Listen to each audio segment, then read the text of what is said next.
Comme chaque matin, je me levais avec les premiers chants d'oiseaux, avant que le soleil ne se soit montré. Il n'y avait pas de bruit dans la maison.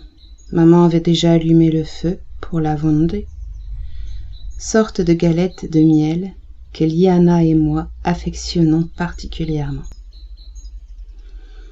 Maman m'embrassa tendrement sur la tête et me donna mon infusion de fleurs.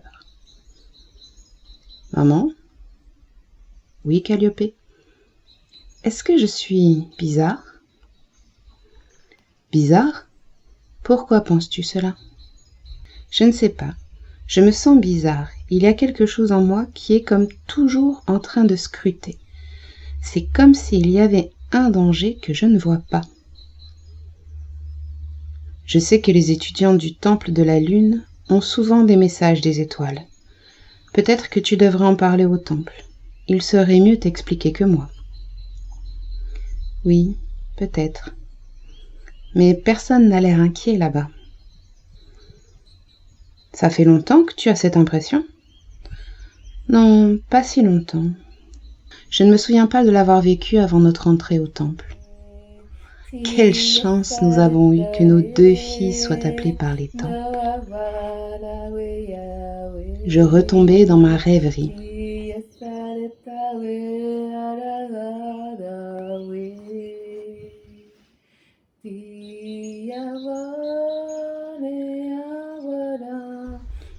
Liana s'installa à côté de moi et m'embrassa, comme elle le faisait chaque jour.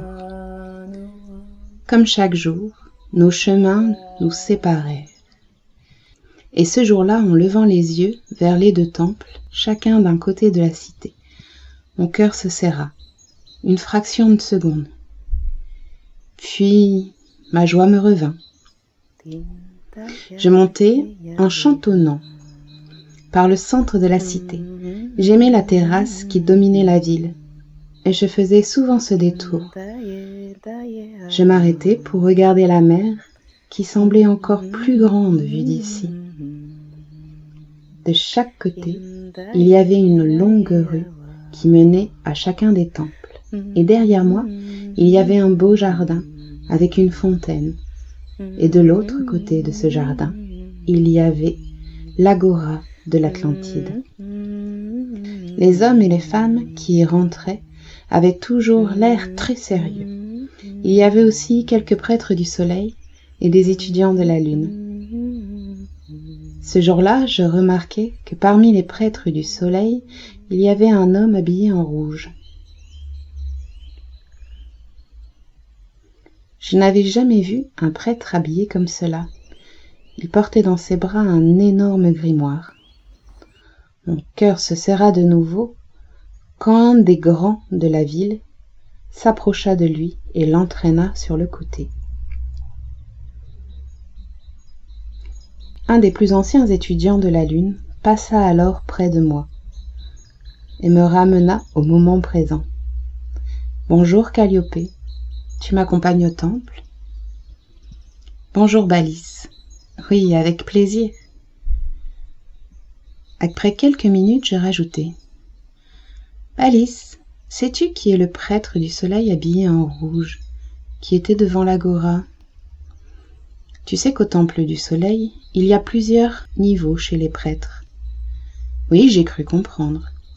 Eh bien, ceux qui sont habillés en rouge sont ce qu'on appelle les correcteurs. Ils veillent à ce que tous les écrits de notre histoire soient concordants, qu'il n'y ait pas d'erreur qui se glissent dans nos textes sacrés. Je ne comprenais pas tout à fait ce que cela impliquait.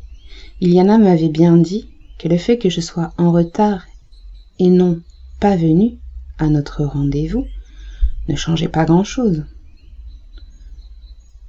Je laissai là cette pensée et je rejoignis le temple bien décidée à demander ma ceinture d'étudiante aujourd'hui. Ce jour-là, au temple, il régnait une certaine agitation. Les groupes d'étudiants se formaient et se reformaient plus loin. Il y avait dans l'air quelque chose qui agitait chacun. Un groupe s'approcha de la prêtresse de la lune en passant devant moi. Elle les écouta patiemment. Ils parlaient de bateaux qui rentraient d'un long voyage, de nouvelles connaissances à intégrer, et je ne compris pas le mot, mais ils parlaient de la possibilité qu'il y ait un exsangue. La prêtresse pâlit et leur donna une bénédiction. Le groupe s'éloigna rapidement et sortit du temple. La prêtresse avait les larmes aux yeux. Je me mis alors à chanter comme pour la consoler. Je ne pouvais rien faire d'autre. Cette femme toujours si souriante, avec une voix toujours tellement porteuse, semblait à ce moment-là tellement fragile. Tout le temple se posa et écouta.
Je ne m'étais pas aperçue, mais une grande partie des étudiants s'était rapprochée et formait derrière moi comme un croissant de lune.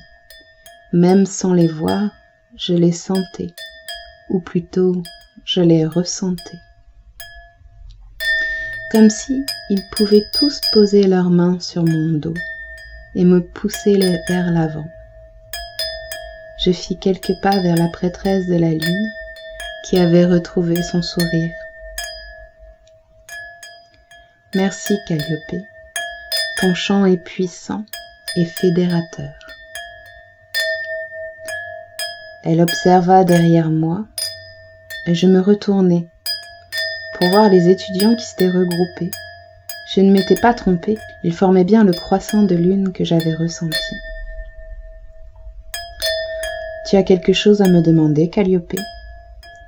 Surprise par cette question, je me retournai. Elle avait quelque chose d'hypnotisant dans son sourire. Je pris mon courage à deux mains.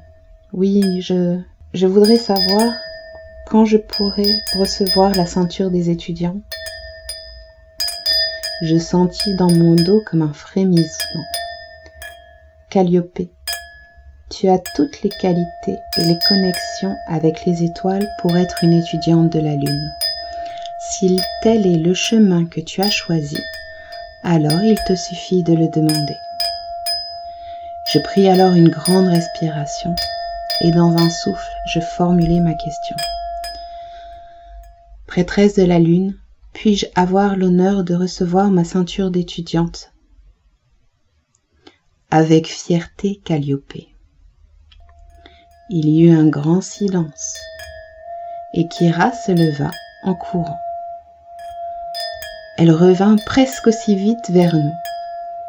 Elle se plaça entre moi et la prêtresse, et les larmes aux yeux. Elle me dit: Moi, Kyra, je t'accueille, petite sœur étudiante. Comme moi, bientôt tu ouvriras la porte de notre famille à un nouvel étudiant. Mais aujourd'hui, c'est moi qui ai l'honneur de t'accueillir et de te nommer pour la première fois. Elle noua la ceinture à ma taille et me serra dans ses bras. Elle prit ma main et me plaça face aux autres étudiants de la Lune. Je vous présente Calliope, étudiante de la Lune. Un merveilleux chant s'éleva alors dans le temple. Toutes les voix se mélangeaient, même si celle de la prêtresse de la Lune était toujours reconnaissable. Ce son qui formait toutes ces voix était tellement doux à mon oreille, me donnait l'impression d'être chez moi.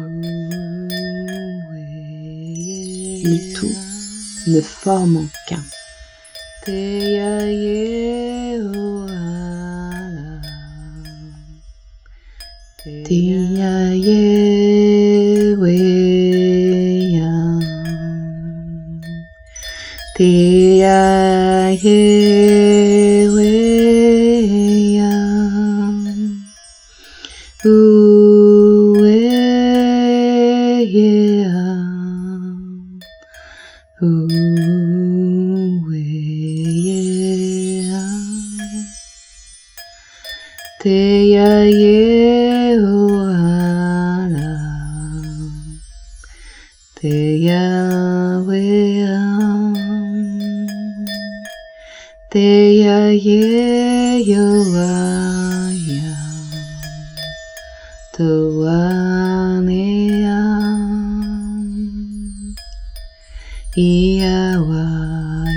Tu rentres chez toi pour mieux te comprendre. Au-delà des voix, des mots et des leçons, ressens la voix de l'âme, ressens la voix des étoiles. Loin de nous, aux portes du savoir, se cache le tout, celui qui nous porte loin des mots, dans un grand tour. Ouvre ton cœur et joins ta voix.